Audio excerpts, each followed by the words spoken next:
Hello KMP partners.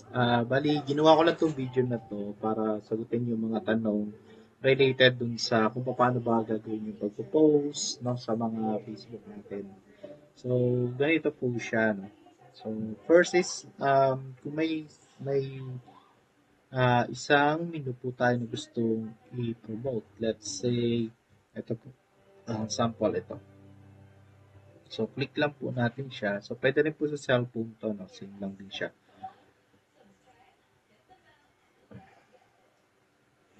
Tapos, ang ginagawa ko po dito, so, sinisave ko yung image muna, dina-download ko muna siya. Lagay ko hindi sa download. Okay, 3 kilos, ito yung file name niya. Yan. Tapos, ginagawa ko dito, kinakopy ko yung link na yan. Tapos, nag-open ako ng Copilot. Diba? Tapos, tinatype ko dito, sabi ko, gumawa ng pang-post, gumawa ng pang-post sa Facebook, uh, pang-post na caption sa Facebook para i-promote ito. Yan. Tapos pinipaste ko yung link. Yan. Yan siya.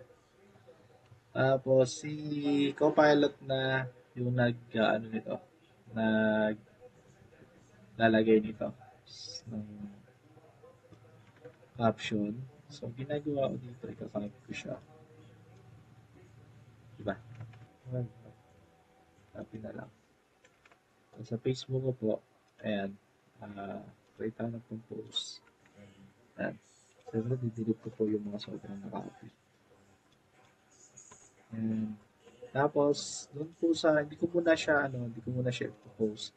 So, ang gagawin ko dito, kakopy ko siya, tapos, maglalagin po ako sa account ko, sa portal.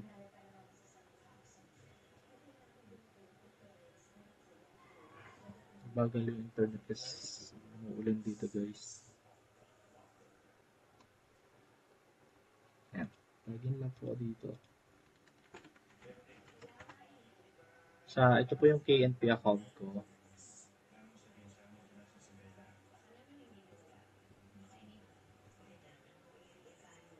Ayan. Pag successful login, so alam na po natin no, kung paano po kunin yung link natin. So, dito po ipipaste ko yung nakopy ko po dun sa kanina, itong ipopromote ko na product and then click generate. Tapos, i-copy ko po ito para po pagpunta ko dito, ayan, diba? So, order now, yung website. So, babagay ko lang po to yung link na to. Diba? So, ayan, tapos enter lang ako. Para pag nakalagay dito, order now via Trusted KNP website. Diba? So, dito po, make sure na delete po natin yan and then upload po tayo nung natin, yung kinapture natin na photo. Okay? So, medyo pagadain ko lang. Tapos, ayan.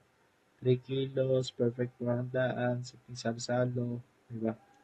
Medyo laktaw-laktaw ko lang yan. Ayan. So, diba, nakaka-capture niya yung free chicken, etc. So, hindi na ako nag-isip na masyadong caption. And then, ipopost ko lang siya dito. So, next na lang dito. Next, syempre, dapat na-public yan. And then, post. Ayan. Pagka-post, make sure puntahan po natin yung yung pinost po natin. Ayan. And then, sabi? Ulit. Ayun, ito na. Ito na siya.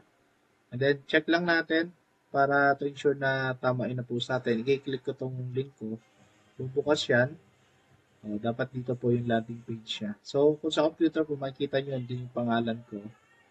Ayan, nandiyan po yung pangalan ng personalized website ko. Tapos, para po pag may order dyan, ensure ko po na sa akin papasok or dun sa dashboard ko po papasok yung commission. Ayun, ganun lang po siya. Ensure lang po na tama yung mga posting, ganyan. Also, pwede po natin puntahan yung Facebook page ni Mr. Pryman. Dito po natin kunin yung mga pang-posting,